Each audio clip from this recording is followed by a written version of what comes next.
The Anderson family name had always meant something in Seattle's tech industry. For 30 years, Anderson Digital Solutions had been at the forefront of cybersecurity innovation, growing from my father's garage startup into an $80 million company. But on that rainy Monday morning as I walked into our gleaming downtown headquarters, I had no idea I was about to lose everything, or so my sister thought. My name is David Anderson, and at 35, I was the chief technology officer of our family's company. My sister Catherine, 2 years younger, served as CEO, the position she'd maneuvered herself into after our father's retirement 3 years ago. The board had chosen her over me, swayed by her Harvard MBA and perfectly crafted presentations. I hadn't minded. I preferred working with code to dealing with shareholders anyway. "Morning, Mr. Anderson," called Jerry from security, his usual friendly smile seeming slightly strained. Throughout the lobby, employees quickly looked away as I passed, an unusual tension in the air. Something was wrong. The executive floor was eerily quiet when I stepped off the elevator. My assistant's desk was empty, her computer dark. The door to my office was closed, which was strange. I always left it open. "Looking for Lisa?" Catherine's voice came from behind me, cool and controlled. I gave her the day off. "We need to talk." I turned to face my sister. She wore her usual power suit, blonde hair perfectly styled, but there was something different in her eyes, a hint of triumph that made my stomach tighten. "In the boardroom," she continued, already walking away. "The emergency board meeting starts in 5 minutes. Emergency board meeting? This was the first I'd heard of it. I followed her into our main conference room and stopped short. The entire board was already there, along with 2 men I didn't recognize in dark suits. Our company's outside counsel, Martin Wheeler, sat at the far end, his expression grave. "David," he said formally, "please take a seat." I sat, watching as Catherine took her place at the head of the table. The room felt wrong, tense, hostile. Board members I'd known for years wouldn't meet my eyes. "I've called this emergency meeting," Catherine began, her voice steady, "to address a serious issue that has recently come to light." She nodded to one of the unknown men who distributed folders to everyone present. "Over the past 6 months," she continued, "our internal audits have uncovered some concerning transactions. Large sums of money being moved through complex channels, unauthorized access to company accounts, and manipulation of our financial records." My heart started pounding as I opened the folder. Inside were transaction records, bank statements, and what appeared to be screenshots of code.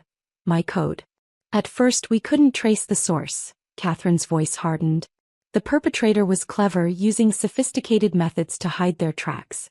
But last week we finally got our proof." She pressed a button, and the room's main screen lit up with lines of code that I recognized immediately. It was part of the security system I designed, but something was wrong. There were sections I didn't recognize, modifications I hadn't made. "This code," Catherine pointed to the screen, "was designed to siphon funds from our main accounts while concealing the transactions from standard audits. It was written using David's personal encryption key." The room erupted in murmurs. I stared at the code, my mind racing. Those modifications, they looked like my work, used my methods, but I hadn't written them. Someone had copied my style, used my digital signature. "That's not my code," I said, keeping my voice calm. "Those modifications—" "Save it, David," Catherine cut me off. "We have proof. Your encryption key, your coding style, your access logs. Over the past year, you've stolen approximately $2.3 million from the company." "That's impossible," I started to say, but she wasn't finished. "The board has already voted," she continued, sliding another document across the table. "You're terminated, effective immediately. The 2 gentlemen from the FBI would like to ask you some questions." "FBI?" I looked more closely at the men in dark suits, understanding dawning. This wasn't just a firing. Catherine was trying to have me arrested. But something wasn't adding up.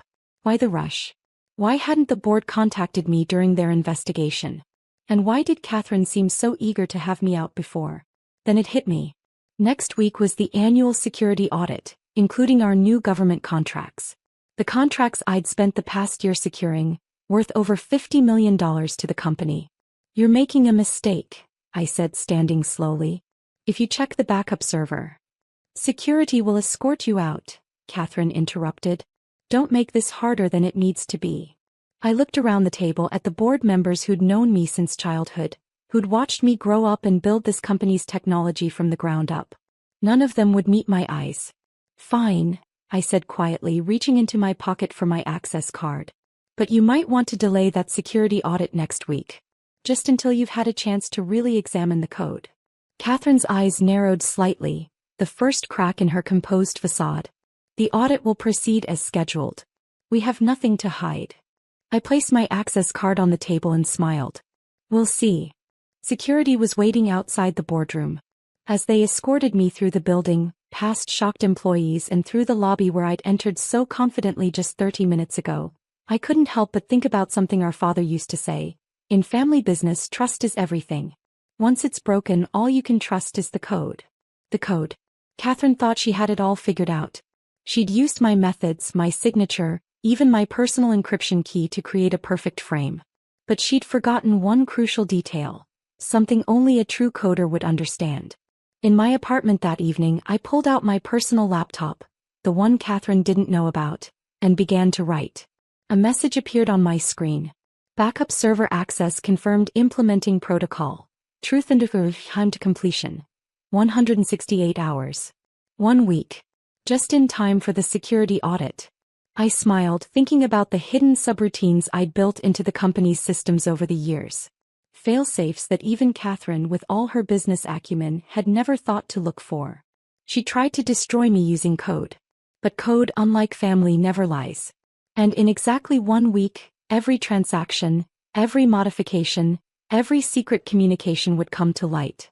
The next morning I received a text from Lisa, my assistant. Mr. A, they're going through everything.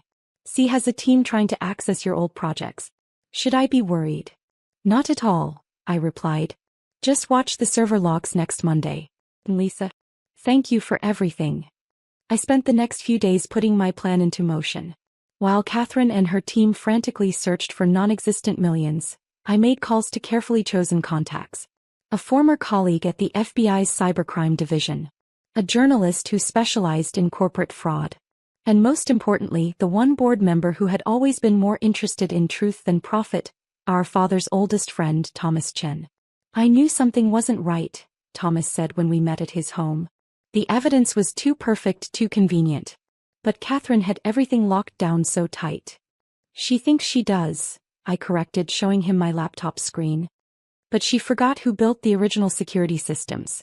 Who designed the backup protocols. Who created the audit trails she thinks she erased. Thomas studied the data scrolling past. By God, he whispered. The real transactions. The offshore accounts. The shell companies. How long has this been going on? Since she became CEO, I replied grimly. The missing $2.3 million? That's just a smokescreen. The real number is closer to $15 million, all carefully hidden in a network of accounts I discovered 6 months ago. I've been gathering evidence ever since.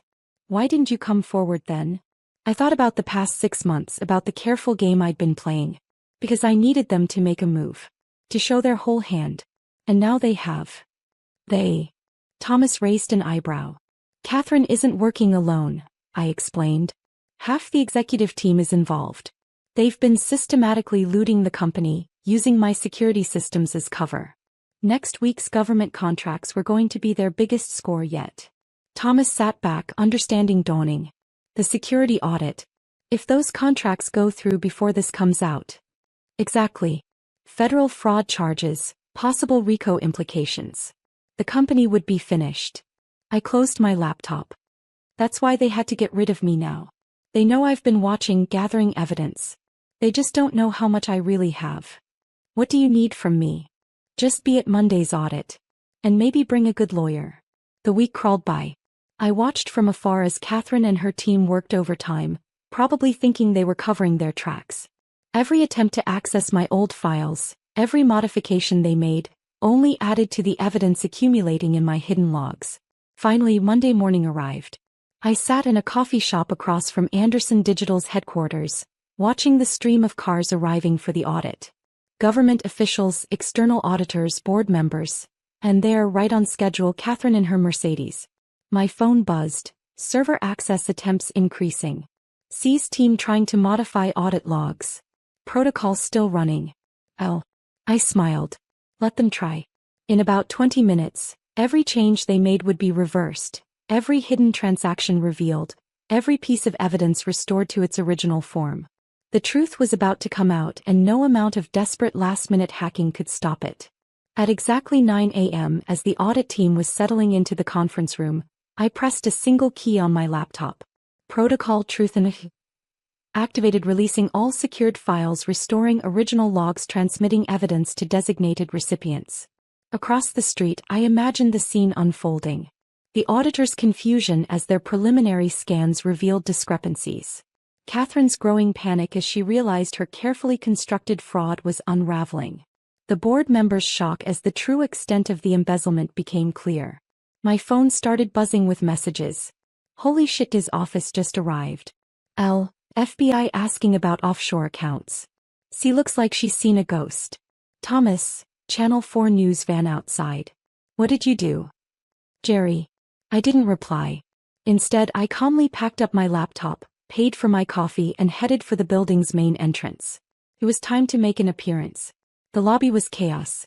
FBI agents were stationed at every exit, and I could see Catherine through the glass walls of the conference room, gesturing frantically as she talked to what appeared to be several very serious-looking federal agents. Mr. Anderson. Lisa hurried over. They're asking for you upstairs. I know, I said, straightening my tie. That's why I'm here. The elevator ride to the executive floor felt familiar yet different. Last week I'd left this building in disgrace, escorted by security. Today I was returning with everything they needed to understand exactly who had betrayed whom. As the doors opened, I heard Catherine's voice, shrill with desperation. This is ridiculous. We already proved David was behind everything. Actually, I said, stepping into the conference room, you proved exactly what I wanted you to prove. Every head turned. Catherine's face went pale. Thomas Chin, sitting at the far end of the table, couldn't quite hide his smile. Mr. Anderson, one of the FBI agents stepped forward. We have some questions about the evidence that just came to light. I'm happy to help, I replied, setting my laptop on the table. Shall we start with the real transaction logs, or would you prefer to begin with the offshore accounts my sister and her friends have been using to hide company funds? Catherine lunged forward. He's lying. We already showed you. You showed them what you wanted them to see, I cut in, my voice hard. But you forgot something important, Kathy. Something Dad taught us both. In this business, the code doesn't lie. I opened my laptop and began to type, watching as the room's main screen filled with data. Let me show you what really happened. The conference room fell silent as data filled the screens. Bank transfers, email exchanges, offshore account numbers. The evidence Catherine thought she destroyed played out like a digital movie of corruption. This is the real transaction history, I explained to the FBI agents. Every movement of funds, every shell company, every fake invoice. My sister's team thought they'd erased it all, but they didn't understand how our backup systems really work. That's impossible, Catherine interrupted, her composure cracking. We checked all the backups. No, I said quietly. You checked what I wanted you to check. Did you really think I'd build a security system without including safeguards against internal threats? One of the FBI agents, Agent Roberts, according to his badge, leaned forward. Walk us through this, Mr. Anderson. From the beginning. I nodded, pulling up a series of emails from 3 years ago. It started when our father retired. Catherine became CEO, and within months money started disappearing.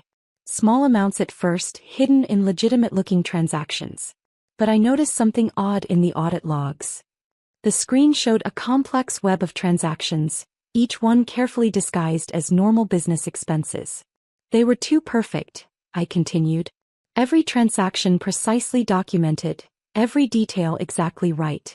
In my experience, legitimate business dealings are never that clean. Objection. Martin Wheeler, our company counsel, stood up. This is all speculation. We have proof that David. You have what I let you find, I cut him off. Which brings us to the interesting part. I typed a few commands and new documents appeared on screen. Mr. Wheeler, would you like to explain why your law firm has been receiving monthly payments from a shell company in the Cayman Islands? The same company that's been receiving funds diverted from Anderson Digital. Wheeler's face went white. Catherine shot him a warning look, but it was too late. The damage was done. 6 months ago, I continued, I discovered the full scope of their operation. Catherine and her team had created a complex network of fake vendors, shell companies, and offshore accounts. They were preparing for something big, the government contracts. Agent Roberts' partner spoke up. The cybersecurity contracts worth $50 million? I nodded.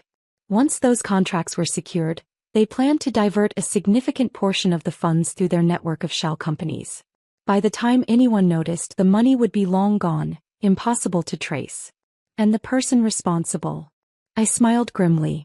Well, they'd already set me up to take the fall. This is ridiculous, Catherine snapped, but her voice trembled slightly. You can't prove any of this. Actually, Thomas Chin spoke up. He can. The board has reviewed all of this evidence, Catherine. While you were busy trying to frame your brother, he was documenting everything. Every transaction, every communication, every attempt to cover your tracks. I pulled up another screen. This is from last week after you had me fired. Your team tried to modify the audit logs, erase the evidence. But every change they made was automatically recorded and sent to secure external servers. Servers you didn't know existed. The room erupted in chaos as federal agents moved in. Catherine, Wheeler, and 3 other executives were separated for questioning. Board members huddled together, discussing emergency measures. Through it all, I sat quietly watching as years of careful planning came to fruition. Lisa appeared at my side, grinning. The news fans are multiplying outside, she whispered.